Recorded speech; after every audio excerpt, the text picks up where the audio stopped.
ये अंतःकरण मान लीजिए ये नेत्र है ना, और ये आपका घर है।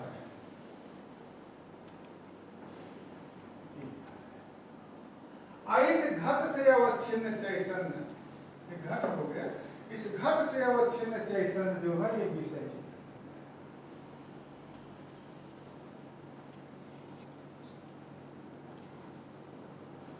ठीक है। अब एक विषय चैतन्य का अवंतःकरण का जो परिणाम है उसका भेद हमको कहना है। तो देखिए ये अंतःकरण जो है तेजस पदार्थ है, तो तेजस पदार्थ किसी भी प्रणालिका से बाहर प्रकाश जाता है तो प्रकाश के रूप में यहां से चलता है। ये प्रणाली है क्योंकि इंद्रिय जो है चक्षुरेंद्रिय विषय गमन चक्षुरेंद्रिय का होता है विषय देश का, तो विषय देश का चक्षुरेंद्रिय गया, ये चक्षुरेंद्रिय हो गया।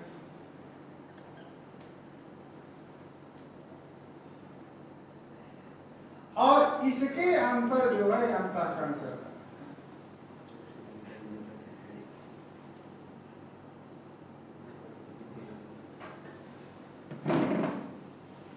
अब ये अंतःकरण जब इस देश में जाएगा तो इसका एक परिणाम होगा, इस घट के रूप में ये जो है इसका परिणाम हो जाएगा अंतःकरण का। तो ये जो परिणाम होगा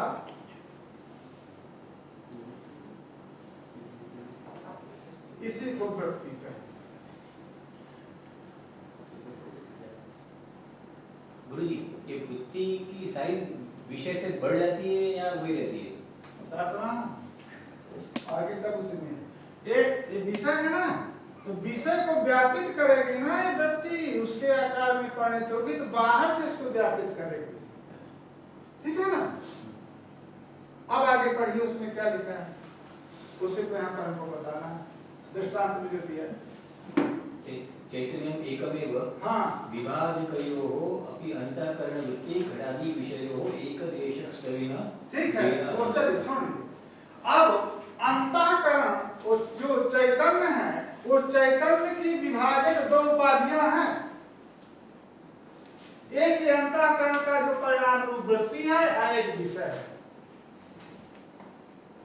तो ये उपाधियां यदि अलग अलग रहेंगी तो विषय अलग कहलाएगा और वृत्ति अलग कहलाएगी, और जब एक देश में हो जाएंगी तो वो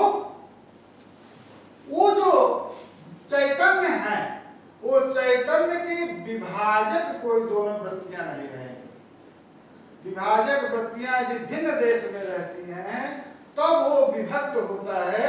उसका दृष्टांत दिया, आगे पढ़ लीजिए, दृष्टांत दिया होगा घटावच्छिन्न आकाश का लिखा है। घटावच्छिन्न आकाशो न मठावच्छिन्न। हाँ, इस पात्र को आप इस मठ के बाहर यदि आप रख देंगे, समझिए इस पात्र को, इस घट को हम मान लेते हैं, इस घट को यदि आप मठ के बाहर रख देंगे तो ये घटावच्छिन्न आकाश आपका भिन्न होगा, परंतु इस मठ के अंतर्गत है ये, तो मठावच्छिन्न आकाश से घटावच्छिन्न आकाश भिन्न नहीं है। इसी प्रकार से ये जो वृत्ति अवच्छिन्न चैतन्य था जिसको प्रमाण चैतन्य कहा गया था, वो प्रमाण चैतन्य यदि विषय देश में गया तो वो उसको व्यापित कर लिया, उसके अंतर्गत विषय चैतन्य आ गया। अतः इसी से ये जो उपाधि है ये उपाधि इसी के अंतर्गत हो गई, अतः चैतन्य की विभाजक नहीं हुई। इसलिए विषयावच्छिन्न चैतन्य और प्रमाण चैतन्य एक हो गया, ठीक है। विषयावच्छिन्न चैतन्य प्रमाण चैतन्य एक हो गया। चलिए एक देशे समाधानात् उभयावच्छिन्नम चैतन्य, ठीक है। प्रमाण जो वृत्ति अवच्छिन्न चैतन्य विषयावच्छिन्न चैतन्य एक ही हो गया, क्योंकि जो विभाजक उपाधि हैं एक वृत्ति और एक विषय, ये दोनों उपाधि है ना, विभाजक उपाधि अंतःकरण वृत्ति घटादि विषय एक देशस्थ होने के भेद की जनक नहीं हुई। अतएव इसीलिए मठांतरवर्ती घटावच्छिन्न आकाश जो है मठावच्छिन्न आकाश से भिन्न नहीं रहता है। इस प्रकार से अयं घटः, इस ज्ञान स्थल में, इस प्रत्यक्ष स्थल में घटाकार वृत्ति, ठीक है, देखिए अंतःकरण द्रव्य है और विषय भी द्रव्य है, तो द्रव्य और द्रव्य का संयोग होता है, तो अंतःकरण द्रव्य है, उसका परिणाम भी द्रव्य होगा, परिणाम भी वृत्ति है। तो अंतःकरण घटाकार वृत्ति है, घट संयोगितया, घटाकार वृत्ति का घट के साथ संयोग संबंध हुआ। घटावच्छिन्न चैतन्य से तद्वृत्ति अवच्छिन्न से अभिन्नता हो गई। अतः घट ज्ञान को घटाकार अंश में, घट ज्ञान को घटाकार अंश में प्रत्यक्ष मानेंगे, ना तो घटत्व अंश में। केवल उतने अंश में, घटाकार अंश में ही उसको प्रत्यक्ष मानेंगे। घट अंश में, घटत्व अंश के प्रत्यक्ष के लिए विषय भिन्न होगा, घटत्व विषय होगा, फिर घटत्वाकार वृत्ति होगी। अतः घट अंश में, घटाकार अंश में उस ज्ञान को में प्रत्यक्ष व्यवहार कहना होगा। ठीक है। अब चलिए दूसरी बात, अब आया सुख और दुख की बात। ये तो ये बाह्य विषय की चर्चा हो गई। अब हम सुख दुख की चर्चा करते हैं। स्वामी जी सुख और दुख तो हमने पहले बता दिया था कि अंतःकरण का ही परिणाम है, अंतःकरण देश में ही रहे, तो विषय भी इसी अंतःकरण में सुख दुख है, क्योंकि इसी का परिणाम है। तो सुख है या दुख है अंतःकरण देश में ही, और सुखाकार वृत्ति अंतःकरण देश में ही हो गए। इसी का ही मान, इसी का परिणाम सुख के आकार में या दुख के आकार में हो गया। ठीक है। तो यहां पर तो बड़ा सरल है, सुख जो है विषय है और सुखाकार अंतःकरण का परिणाम है। दोनों अंतःकरण देश में है, एक देश में है, ठीक है, एक देश में है, तो विषयावच्छिन्न चैतन्य का और सुखाकार वृत्ति अवच्छिन्न चैतन्य का भेद हो गया, सुख दुख का प्रत्यक्ष हो गया।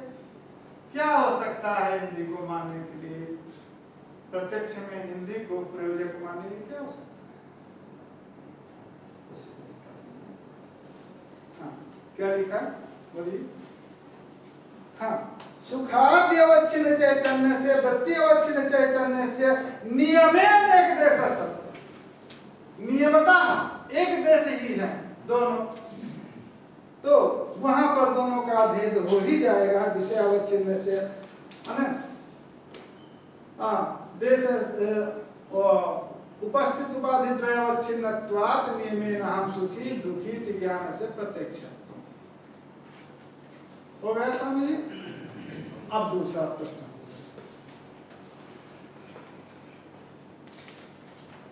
अभी इसके प्रयोजकता की समाप्ति नहीं। अब हाँ, दूसरा जो पहला आया था उसको पहले समझ लें महाराज, फिर हम आगे चलते हैं।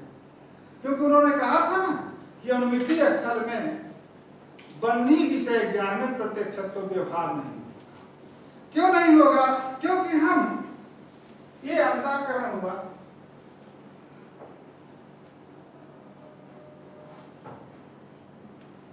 ये अंतःकरण हुआ, और ये आपका पर्वत देश में बन्ही हुआ है।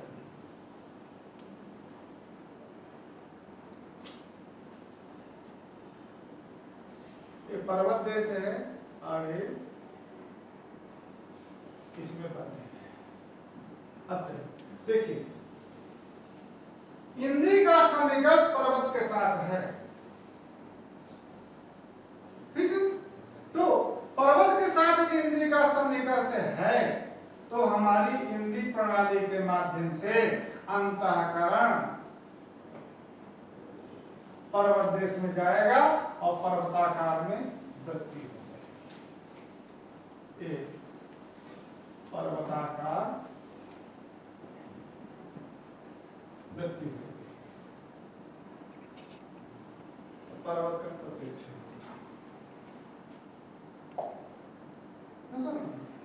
पर्वत का प्रत्यक्ष हो जाएगा घट के समय, परंतु बन्ही के साथ अंतःकरण का सन्निकर्ष नहीं हुआ।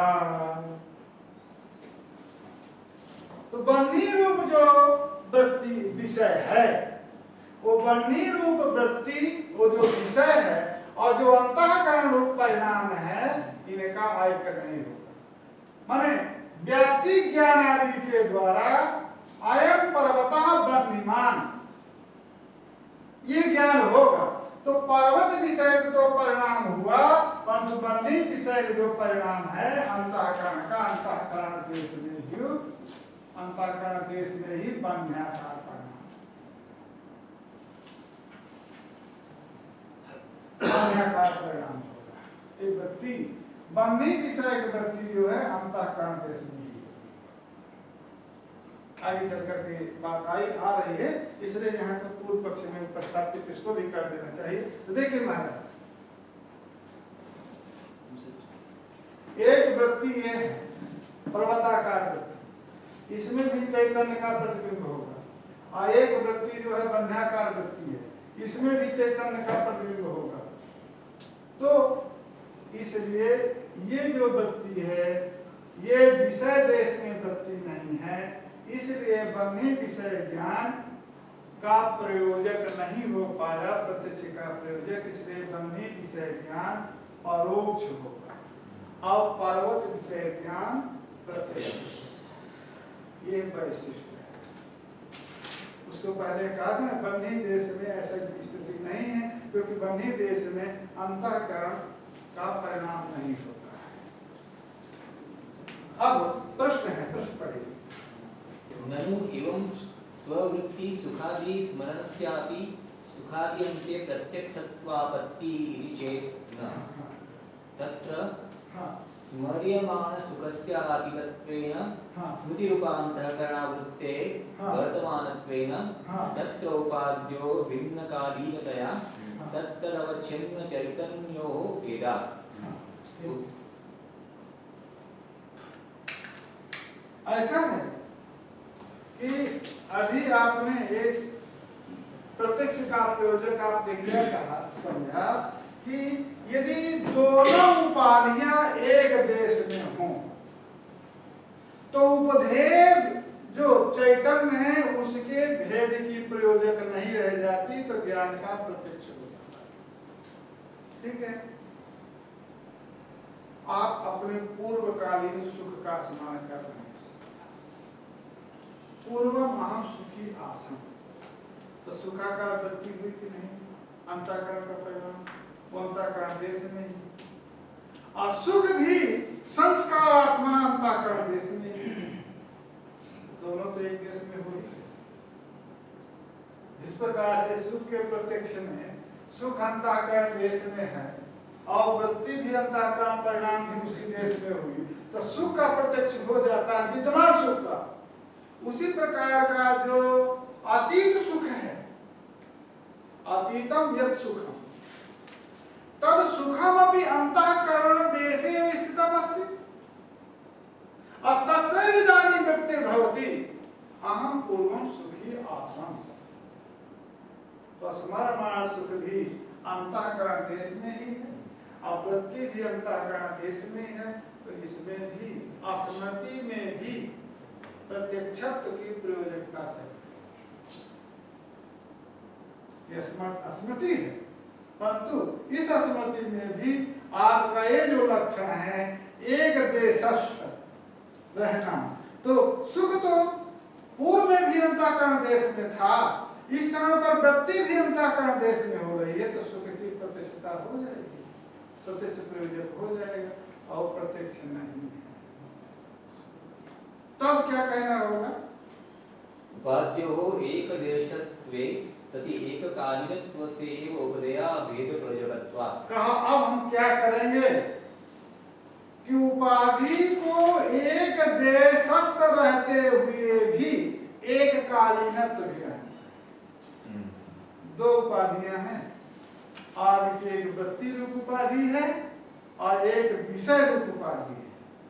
तो जब वर्तमान है आपका सुख, इसी समय पर आपका सुख है, तो सुख भी विद्यमान है, उसी काल में है, और सुखाकार वृत्ति भी उसी काल में है। एक कालीनत्व भी है और एक देशस्थ भी है, अंतःकरण देशस्थ भी है।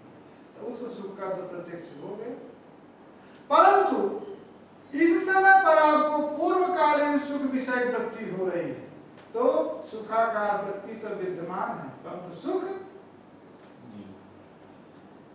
रूप जो विषय है इस समय पर नहीं है।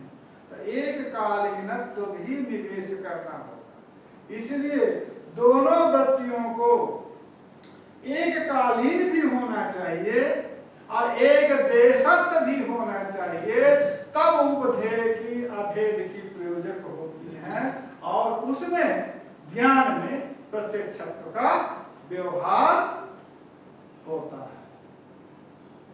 ठीक, हाँ आगे बढ़िए।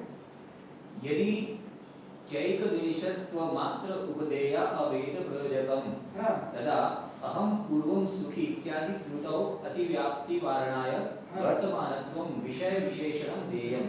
अच्छा, मान लीजिए हम ये नहीं देते हैं, हम ये नहीं कहते हैं, माने दोनों उपाधियों को, विषय और वृत्ति उपाधि को हम वर्तमानत्व विशेषण ना देकर, क्योंकि वो दोनों को उपाधि वर्तमानत्वे सति एक देशस्थ न कहें, तो हम क्या कह सकते हैं, दूसरा क्या हम कर सकते हैं, विषय से वर्तमानत्वे सति,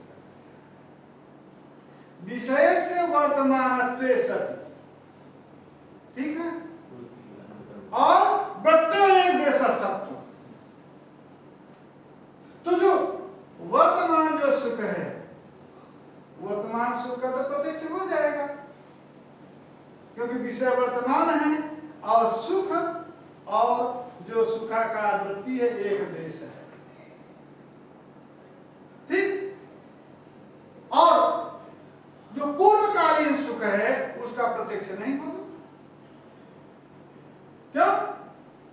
विषय वर्तमान नहीं है, तो लक्षण होगा विषय से वर्तमान सति, है ना, विषयावच्छिन्न चैतन्य से वृत्ति अवच्छिन्न चैतन्य से एक देशस्त्व ज्ञानगत विषय ज्ञानगतस्य ज्ञानगत प्रत्यक्षस्य प्रयोजक। विषय से वर्तमानत्वे सति विषयावच्छिन्न चैतन्यस्य अथवा वृत्ति अवच्छिन्न चैतन्यस्य एक देशस्थत्वं ज्ञानगत प्रत्यक्षस्य प्रयोजक। ठीक, अब चलिए आगे।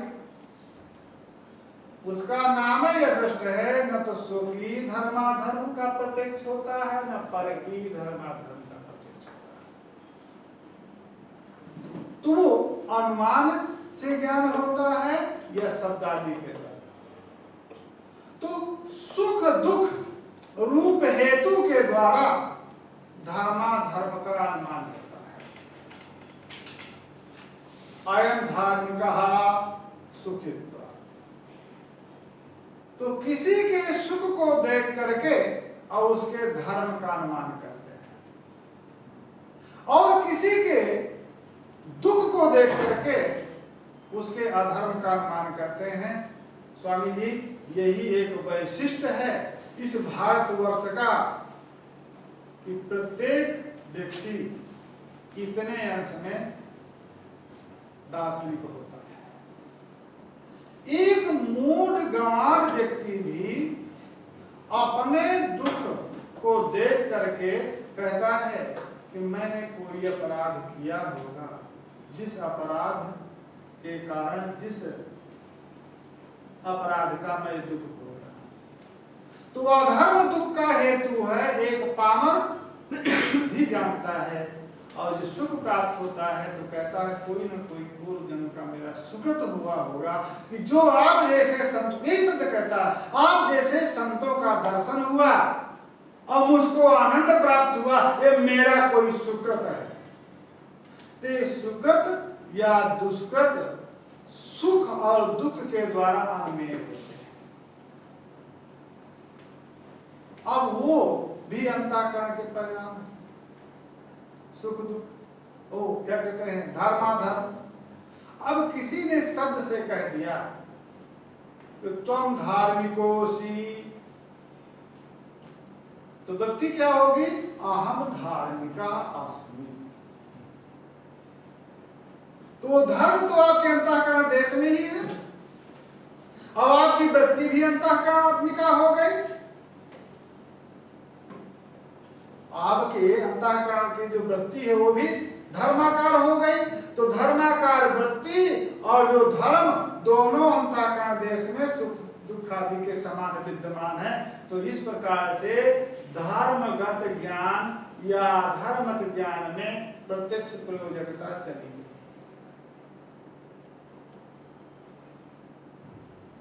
ठीक है, आया समझ में? तब उसका उत्तर लिखा इति चेत् न विषयस्य योग्यत्वस्यापि विषय विशेषणत्वात्। अब जो है हम जो है यहाँ पर क्या कहेंगे, विषय से जिस प्रकार से वर्तमानत्व सती कहा था, वर्तमानत्व विशेषण विषय का दिया था, अब विषय में हम प्रत्यक्ष योग्यत्व भी विशेषण देते हैं। विषय से प्रत्यक्ष योग्यत्वे सति वर्तमानत्वे सति विषयावच्छिन्न चैतन्य वृत्ति अवच्छिन्न चैतन्यो एक देशस्थत्व, ये ज्ञानगत के ज्ञानगत प्रत्यक्ष का प्रयोजक होगा। ठीक स्वामी जी। अब धर्माधर्म में प्रत्यक्ष योग्यता नहीं है, अतः वर्तमानत्व तो रहा विषय में, परंतु प्रत्यक्ष योग्यता अपराधात अभाव के कारण धर्माधर्म विषय ज्ञान में प्रत्यक्षत्व का प्रयोजक नहीं गया। ठीक, तो फिर आगे बढ़िए। अंतःकरण धर्मत्वा विशेषे भी किंचित अयोग्यम किंचित योग्यम इत्यत्र फल बल कल्प्यः स्वभाव एव शरणम। अब वो प्रश्न करेगा नैयायिक कि अंतःकरण के ही धर्म, आपके अंतःकरण का ही धर्म है आपका सुख और दुख, उसमें प्रत्यक्ष योग्यता है, और जो अदृष्ट है धर्माधर्म वो भी अंतःकरण का धर्म है, परंतु उसमें प्रत्यक्ष योग्यता नहीं है। ये कहां से का फल बल कल्प्य है। सुख दुख का प्रत्यक्ष होता है, अधर्माधर्म का प्रत्यक्ष नहीं होता है। फल जो प्रत्यक्ष फल है उससे योग्यता का अवधारण होता है। धर्माधर्म का यदि प्रत्यक्ष होने लगे तो जितने भी हमारे ये ज्योतिषी लोग हैं उनका धंधा समाप्त हो गया। उसी को दिखाने के लिए जाते हैं कि महाराज देख लीजिए कोई हमारा अदृष्ट में पुत्र आदि, जो भी आप लोगों की आवश्यकता नहीं हो तो गृहस्थों को तो आवश्यकता है ही, है ना, कि हमारे जो जन्म पत्रिका देखिए, इससे हमारे भविष्य माने हमारे जो अदृष्ट है उसका वाचन करिए। तो अदृष्ट का प्रत्यक्ष हो जाता तो क्या हो सकता है, तो प्रत्यक्ष योग्यता नहीं है। यदि आप हमसे कहना चाहते हैं कि प्रत्यक्ष योग्यता उसमें नहीं है अंतःकरण के धर्म होने पर भी, तो आप बताइए। अन्यथा न्यायमपि आत्मधर्मत्व विशेषात् सुखादिवत् अधर्म सुखादिवत् धर्मादेः अपि प्रत्यक्ष वापत्ति दुर्वारा। हमारे पर आप यदि आप ये करना चाहें, आक्षेप करना चाहें, तो हमारे पर ये आक्षेप आप नहीं कर सकते। नहीं आएगी, आप भी अपने तरफ देखिए। धर्माधर्म संस्कार, धर्माधर्म संस्कार सुख दुख सभी आत्मा के गुण हैं। तो आत्मा के गुण सुख दुख इच्छा आदि का प्रत्यक्ष होता है, धर्माधर्म का प्रत्यक्ष नहीं होता है। आप बताइए फिर, यदि हमसे ये आप प्रश्न कर सकते हैं कि अंतःकरण के धर्म सुख दुख का प्रत्यक्ष होता है और धर्माधर्म का प्रत्यक्ष नहीं होता है, तो आप अपने यहाँ ही बताइए।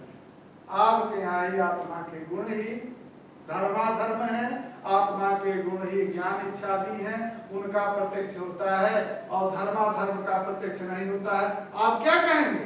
आप तो यही कहेंगे कि फल बल कर्म है, उनका प्रत्यक्ष नहीं होता, इसलिए प्रत्यक्ष योग्य नहीं है। ठीक,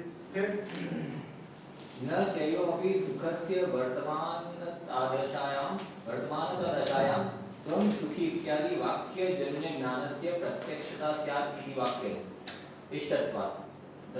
दूसरा प्रश्न किया इन्होंने कि मान लीजिए आप प्रत्यक्ष का प्रयोजक ये कह रहे हैं कि वृत्ति अवच्छिन्न चैतन्य विषय अवच्छिन्न चैतन्य एक देश हो और विषय में वर्तमानता हो और प्रत्यक्ष योग्यता।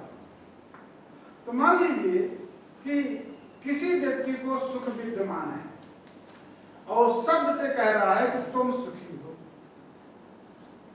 शब्द से तुम सुखी असि,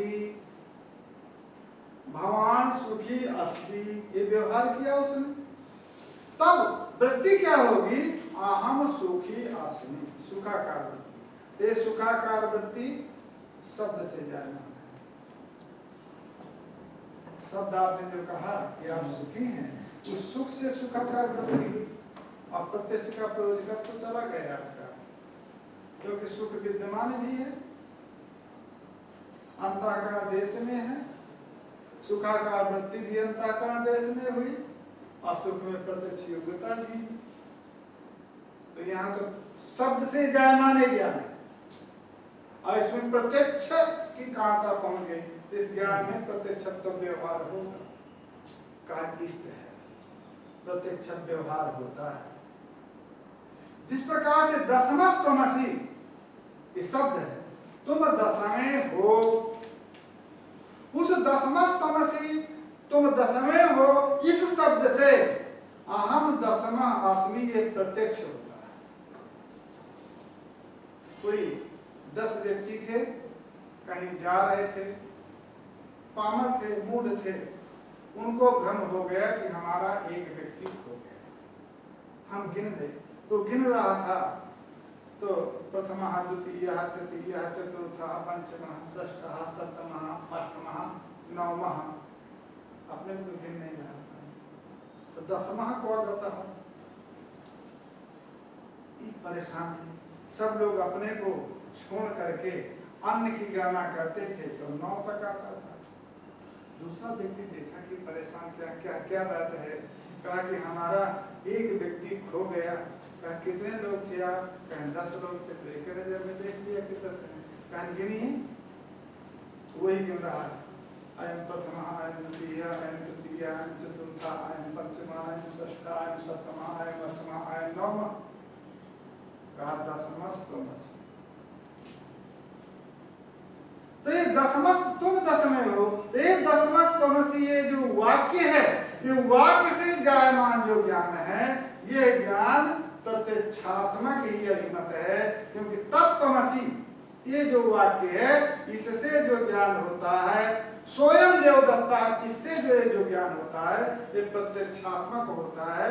क्योंकि ज्ञान प्रत्यक्ष का प्रयोजकत्व तो चला जाता है, जहां पर प्रत्यक्ष का प्रयोजक जाएगा, क्योंकि हम इंद्रिय जन्य तो प्रत्यक्ष का प्रयोजक नहीं कहा है हमने, तो विषय की प्रत्यक्ष योग्यता होनी चाहिए, विषय को वर्तमान होना चाहिए, विषय अवच्छिन्न चैतन्य और वृत्ति अवच्छिन्न चैतन्य को एक देश होना चाहिए। ऐसा जो ज्ञान है, उस ज्ञान में प्रत्यक्षत्व व्यवहार होगा।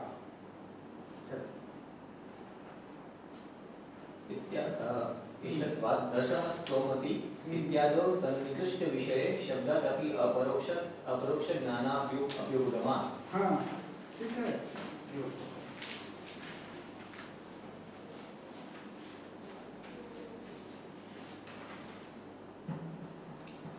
अब बता रहे हैं। इसलिए जब हमने ये प्रत्यक्ष का प्रयोजक बताया तो पर्वतो बर्निमान ये जो ज्ञान है यहाँ पर बर्नी अंश में परोक्षत्व है और पर्वत अंश में अपरोक्षत्व है। ऐसा हमने बताया था, फिर चित्र में बताना हो तो बता दें, क्योंकि ये जो पर्वत देश है ये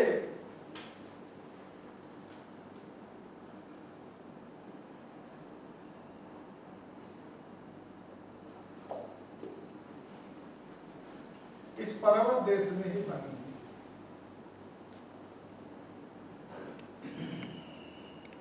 देखिए इंद्री प्रणाली, ये इंद्री से सन्निकृष्ट है पर्वत,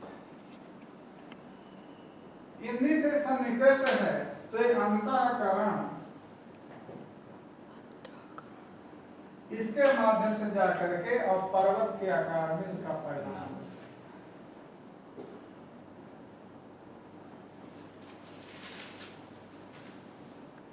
पर्वताकार परिणाम हो गया। एक देश में पर्वत विद्यमान भी है,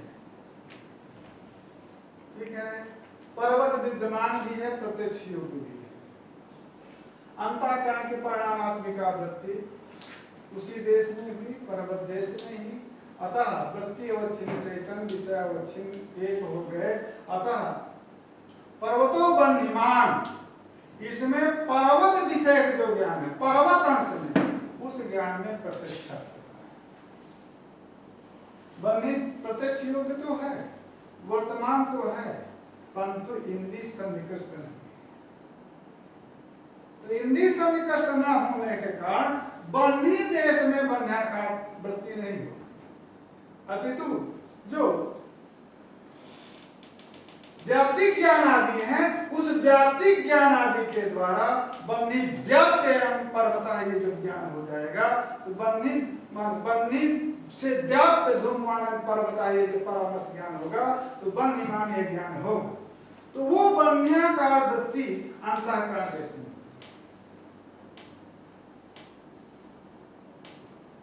अंतःकरण देश में, तो एक वृत्ति पर्वत देश में है तो इसमें चैतन्य का प्रतिबिंब पड़ेगा, तो वो चैतन्य का प्रतिबिंब पड़ेगा, वहां पर विषयावच्छिन्न चैतन्य वृत्ति अवच्छिन्न चैतन्य दोनों एक देश हैं। अतः पर्वत विषय जो ज्ञान है उसमें प्रत्यक्षत्व का व्यवहार होता है। बन्ही के वर्तमान होने पर भी, प्रत्यक्ष योग्य होने पर भी अंतःकरण का परिणाम बन्ही देश में नहीं हुआ,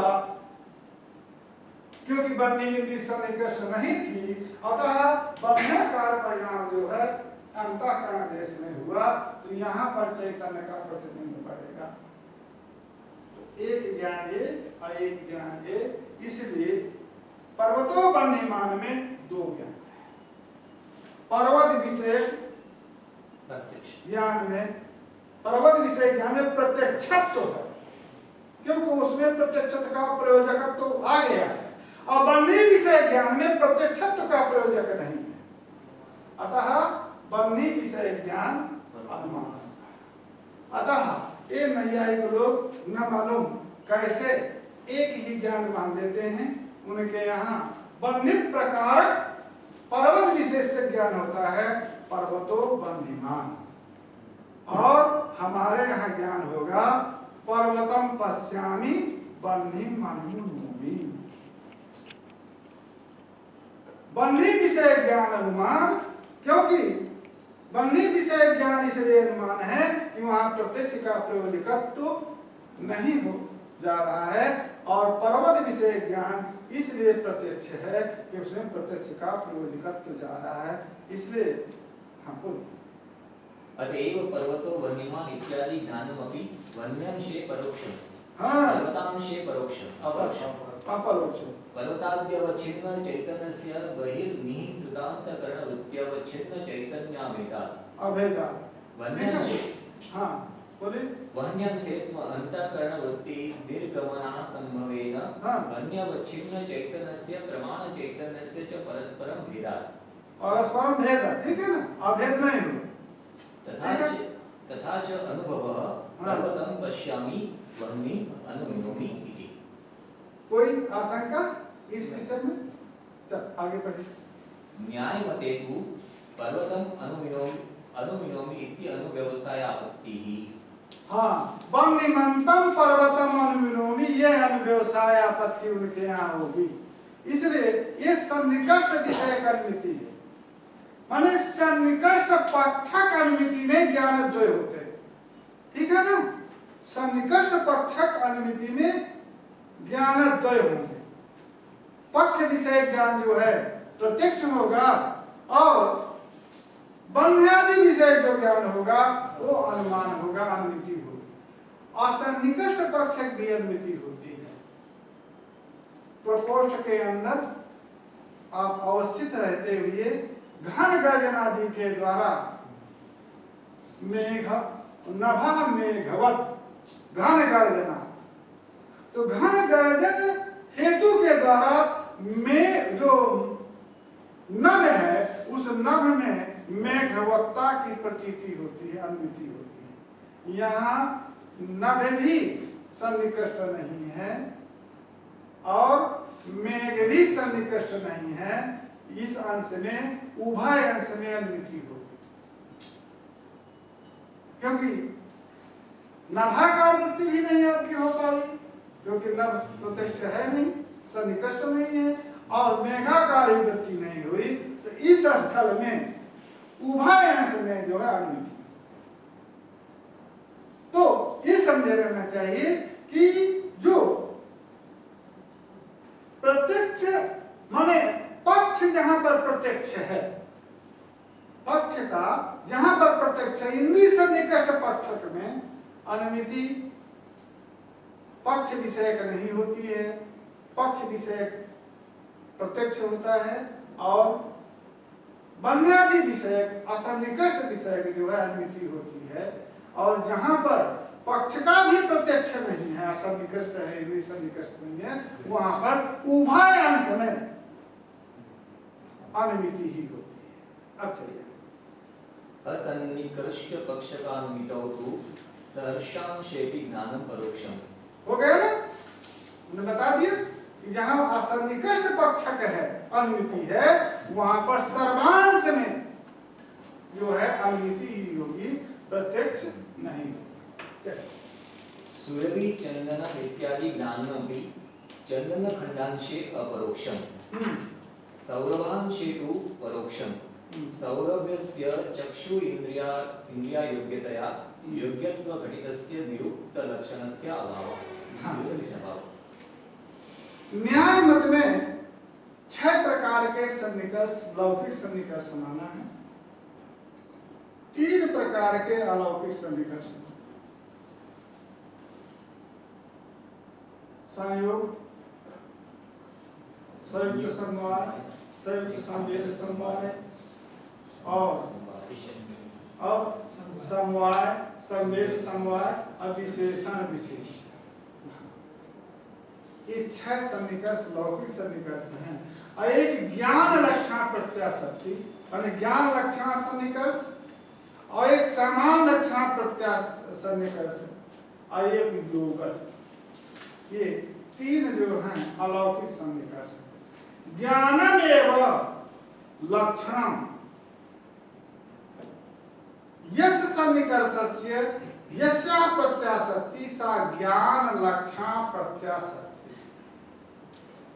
तो पूर्व में ज्ञान लक्षण प्रत्याशक्ति क्या चीज है कि पूर्व में किसी व्यक्ति ने चंदन खंड के सुगंध का ग्रहण किया, उत्तर काल में किसी चंदन खंड को देख करके वो सुरभि चंदनम, वो ज्ञान लक्षण प्रत्याशक्ति के द्वारा उस चंदन खंड में रहने वाला जो सौरभ है, सुगंध है, उसको प्रत्यक्ष करता है ज्ञान लक्षण प्रत्याशक्ति के द्वारा। कहते हैं बड़े बेवकूफ है मैं। ज्ञान लक्षण प्रत्याशक्ति के द्वारा यदि सौरभ का प्रत्यक्ष हो सकता है, तो ज्ञान लक्षण प्रत्याशक्ति के द्वारा बन्ही का भी प्रत्यक्ष हो जाएगा। जिस व्यक्ति ने बन्ही और धूम के अभिनव भाव रूप साहचर्य का ज्ञान किया है कि जहां पर धूम रहता है वहां बन्ही अवश्य रहती है, बन्ही धूम का व्यभिचारी नहीं है, अर्थात बन्ही के अभाव देश में धूम नहीं रहता है, यह ज्ञान जिसको है तो धूम को देखेगा तो बन्ही का जो है ज्ञान लक्षण प्रत्याशक्ति के द्वारा प्रत्यक्ष हो जाएगा। तो जब ज्ञान लक्षण प्रत्याशक्ति के द्वारा बन्ही का प्रत्यक्ष हो ही जा रहा है तो उस बन्ही के ज्ञान के लिए अनुमान की कोई उपादेयता नहीं है, तो अनुमान का उच्छेद हो जाएगा। अब अनुमान मात्र तो इसका बल है, न्याय का अनुमान और वाल्मीकि का हनुमान। हनुमान का तात्पर्य सुंदरकांड। वाल्मीकि जो ग्रंथ है महाकाव्य है उससे सुंदरकांड को हटा दीजिए तो उसमें न तो काव्यत्व रह जाएगा न भक्ति रह जाएगा, कुछ नहीं रह जाएगा, कूड़ा में फेंकने का ग्रंथ हो जाएगा। केवल सुंदरकांड के बल पर ही वाल्मीकि महाकाव्य है और भक्ति काव्य है या रस काव्य है। तो हनुमान के कारण ही वो वाल्मीकि है और अनुमान के कारण ही नव्य न्याय है। नव्य न्याय में ही पूरा, वो अनुमान में ही पूरा नव्य न्याय निहित है। यदि आप ज्ञान लक्षण प्रत्याशक्ति को मान लेते हैं तो अनुमान मात्र का उच्छेद हो जाएगा। जाइए अपने घर में, आपको कोई पूछने वाला ही नहीं है। तो इसलिए इंद्रिय सन्निकृष्ट आपका चंदन खंड है, तो इंद्रिय प्रणाली के द्वारा अंतःकरण चंदन खंड देश तक जाएगा तो चंदन खंडाकार अंतःकरण की वृद्धि होगी और जो विषय है जो चंदन वो उसी देश में है तो विषयावच्छिन्न चैतन्य और चंदनाकार वृत्ति अवच्छिन्न चैतन्य एक देश होंगे। विषय विद्यमान भी है, प्रत्यक्ष योग्य भी है, अतः ये जो है आपका प्रत्यक्ष होगा और जो सौरभ है वो प्रत्यक्ष नहीं होगा। अयम चंदन खंड सुरभि चंदन खंडत्वात् पूर्व चंदन खंडवत अनुमान होगा। ये चंदन खंड जो है सुगंधित है, पूर्व अनुभूत चंदन के समान, खंड के समान, क्योंकि ये भी चंदन खंड है, अनुमिति ही होगी। ये नैयायिक लोग जो ज्ञान लक्षण प्रत्याशक्ति मान रहे हैं ये बिल्कुल धूर्तता की बात है, इसमें कुछ प्रमाण नहीं है, अपितु क्योंकि ज्ञानगत प्रत्यक्ष का प्रयोजक नहीं जाता है उसमें। इंद्रिय सन्निकर्ष यदि आप मानते हैं तो इंद्रिय सन्निकर्ष योग्यता भी आपको कहना होगा। तो इंद्रिय सन्निकर्ष योग्यता माने चक्षु इंद्रिय का सन्निकर्ष है चंदन खंड के साथ, तो चक्षु इंद्रिय सन्निकर्ष योग्यता उसमें है, माने प्रत्यक्ष योग्यता है, तो चंदन खंड का प्रत्यक्ष होगा। चक्षु इंद्रिय से गंध का प्रत्यक्ष नहीं होता है। इसलिए ज्ञान लक्षण प्रत्याशक्ति जो उन्होंने माना है उसमें ज्ञान लक्षण प्रत्याशक्ति में भी ज्ञानद्वय मानना पड़ेगा। जिस प्रकार से प्रत्यक्ष माने प्रत्यक्ष पक्षक अनुमिति में जिस प्रकार से ज्ञानद्वय है उसी प्रकार से सुरभि चंदन में भी ज्ञानद्वय ही मानना पड़ेगा। सुरभि जो सौरभ है उस सौरभ का प्रत्यक्ष नहीं होगा। चलिए न चैव एकत्व ज्ञाने परोक्षत्व अपरोक्षत्वयोः अभ्युपगमे तयोः जातित्वं न स्यात् इति वाच्यम् इष्टत्वात्। जातित्व अब बात ये आ गई कि जाति के बाधक होते हैं, सांकर भी जाति का बाधक है। जैसे व्यक्ति अभेदः तुल्यत्व अनवस्थिति उसी प्रकार से सांकर्य भी है जाति का। अब चलिए सांकर्य कैसे आ गया? सांकर्य आ गया कि घटादि प्रत्यक्ष में प्रत्यक्षत्व मात्र है, ठीक है, और असन्निकष्ट पक्षक अनुमिति में अनुमितित्व मात्र है, और इसमें सन्निकष्ट पक्षक अनुमिति में प्रत्यक्षत्व भी रह गया, अनुमितित्व भी रह गया। तो ना तो सांकर्य दोष के कारण न तो अनुमितित्व जाति हो पाएगी, न तो प्रत्यक्षत्व जाति हो पाएगी।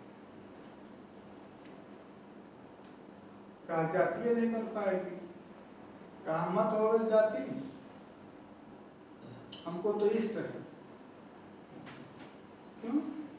अरे जाति नहीं हो रही तो क्या हमारे यहाँ गलत हो गया? हम तो जाति को मानते हैं, जाति क्या पता थे? क्यों? क्योंकि जो जाति की आप परिभाषा करते हैं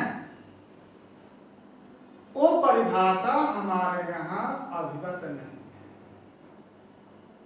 नित्यत्वे सति अनेक संवेतत्व, ये न जाति को कहेंगे। तो आत्मा के अतिरिक्त कोई नित्य पदार्थ है ही,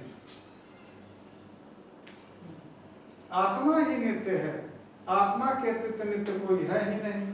और समवाय को आप नित्य मानते हैं और हम समवाय को नित्य मान नहीं सकते, इसलिए समवाय संबंध से संबंधी पदार्थ को ही संवेद कहते हैं। तो जब समवाय पदार्थ हम नहीं मानते हैं तो संवेद क्या है? तो नित्यत्व संवेदत्व घटित जो लक्षण है ये तो अभिमत हो नहीं सकता है।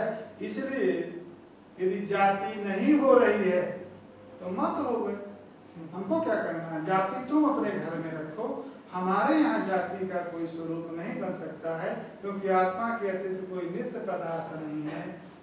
तो संवाद नहीं होगा तो संवेद भी नहीं होगा। उसी जातित्वोपादित्व परिभाषायाः सकल प्रमाण गोचरतया अप्रमाणिकत्वात्। कोई उसमें जाति कहें, जाति न कहे, उसको उपाधीय शब्द कहें, तो कोई प्रमाण होना चाहिए। तो प्रत्यक्ष प्रमाण तो कह नहीं सकते, तो प्रत्यक्ष नहीं कहेंगे तो अनुमान आप कहें। तो अनुमान प्रमाण में सबसे बड़ा वैशिष्ट एक ये भी होता है कि जो अनुमिति का जो विषय है वो प्रमाणांतर से अधिगत होना चाहिए, अन्य प्रमाणों से भी अधिगत होना चाहिए। क्यों? यदि अन्य प्रमाणों से अनधिगत को भी यदि आप अनुमान कहेंगे तो साध्या प्रसिद्धि दोष होता है। यदि साध्या प्रसिद्धि दोष इसलिए है कि यदि साध्य प्रसिद्ध नहीं है और किसी अनुमान आदि के द्वारा उसको आप सिद्ध कर देते हैं अप्रसिद्ध को भी, तो सत्संग की भी प्रसिद्धि हो जाएगी। अनुमान का कारक बना लेंगे।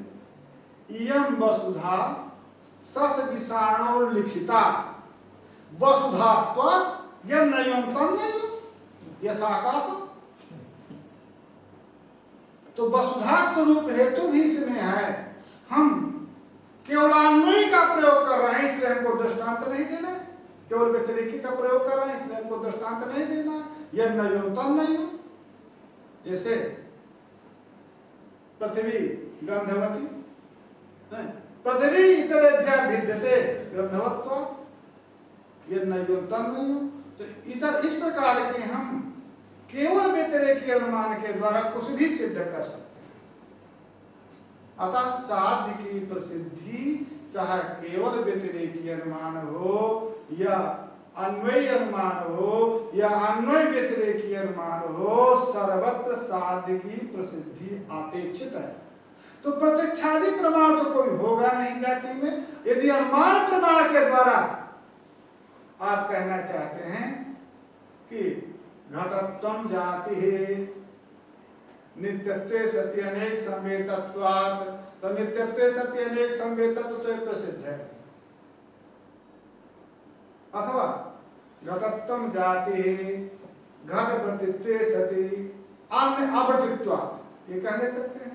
घट में वर्तिता होने के बाद घटेतर अवर्तित्व ये हेतु बना करके घटत्व को जाति सिद्ध करें, तो कहा कि वो जाति पहले प्रसिद्ध होना चाहिए, तब अनुमान के द्वारा घटत्व में जातित्व सिद्ध कर सकते हैं। इसलिए साध्या प्रसिद्धि दोष होने के कारण अनुमानादि प्रमाणों का भी उद्धार नहीं कर सकते हैं। घटोयम इत्यादि प्रत्यक्षम ही घटत्वादि सद्भावे मानव। हाँ, न तो तस्य जातित्वे। तो कहा ठीक है, अयं घटा ये जो प्रत्यक्ष होता है, यहाँ पर घटत्व तो विशिष्ट घट का प्रत्यक्ष होता है। कहा घट के प्रत्यक्ष की हम बात नहीं कह रहे हैं।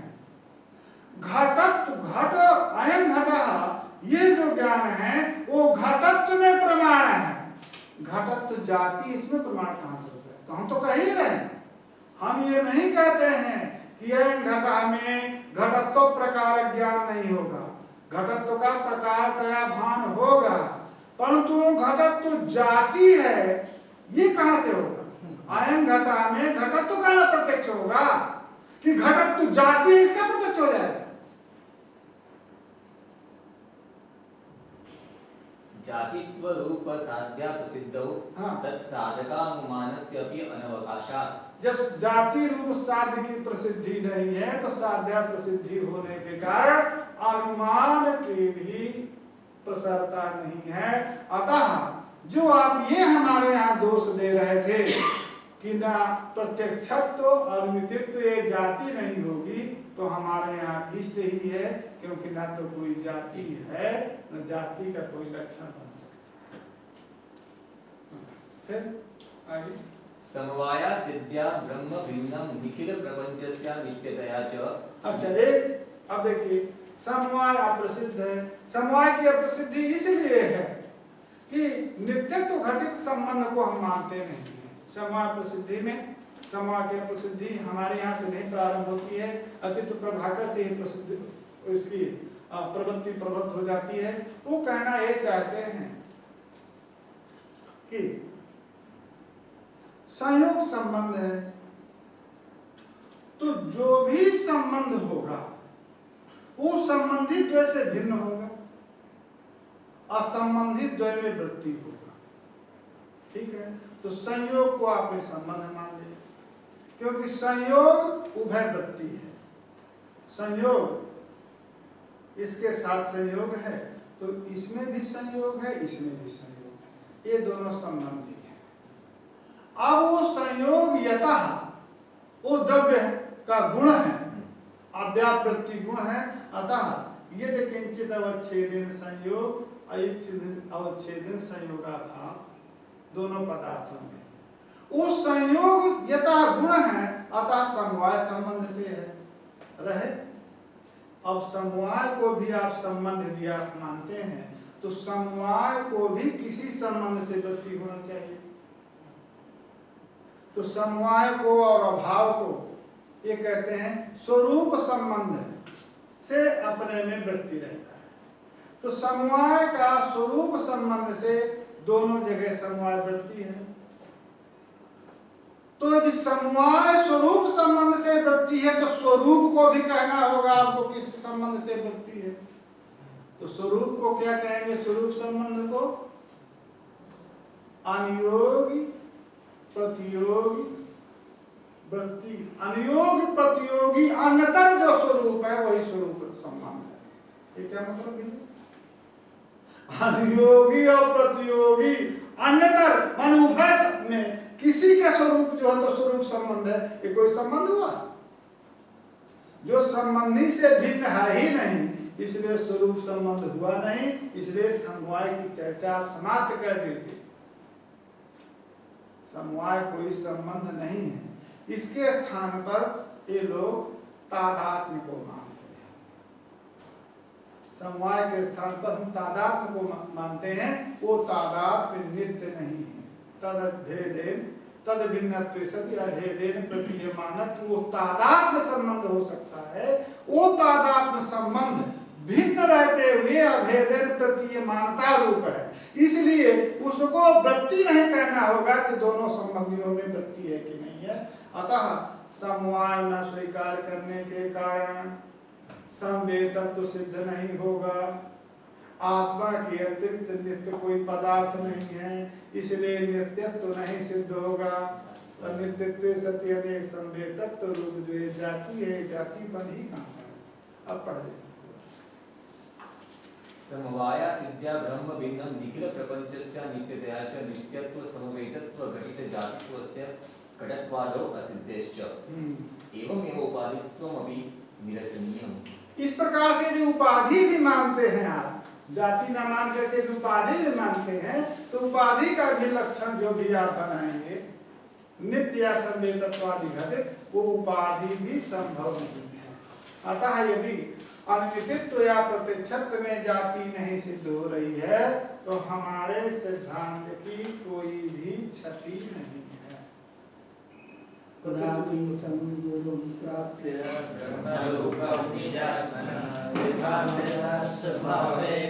स्वामीनारायण